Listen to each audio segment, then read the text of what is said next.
299 with ஷாலோட இருக்குது. இந்த offer எங்கேயுமே கிடைக்காது. டக்குன்னு ஆர்டர் பண்ணுங்கள், ஸ்க்ரீன்ஷாட் எடுங்க, டக்குன்னு ஆர்டர் பண்ணுங்கள். ஆர்டர் பண்ணவங்களுக்கு மட்டும் கிடைக்கும். டக்குன்னு ஆர்டர் பண்ணுங்கள்.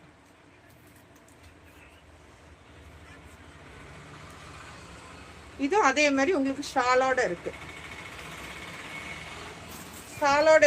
இந்த ஷாலுக்கே உங்களுக்கு 150 போட்டால் கூட இது ரொம்ப ரொம்ப கம்மி. 299. இப்படி தான் ஆஃபர் இடையில வரும். அதுக்கு தான் ஸ்கிப் பண்ணாமல் நம்ம சேனலை பார்க்கணுங்கிறது. நம்ம சேனலை சப்ஸ்கிரைப் பண்ணுங்கள், சப்போர்ட்டிங் பண்ணுங்கள், கமெண்ட்ஸ் பண்ணுங்கள், பெல் ஐக்கானை கிளிக் பண்ணுங்கள், எல்லாருக்கும் நீங்கள் ஷேர் பண்ணுங்கள். இப்போ இடையில இந்த மாதிரி வந்துச்சா, ஒரு 450 இல்லாமல் ஷாலோட உங்களுக்கு கிடைக்குமா? கிடைக்காது. இப்படி இடையில டக்குன்னு ஆஃபர் விடுவேன்.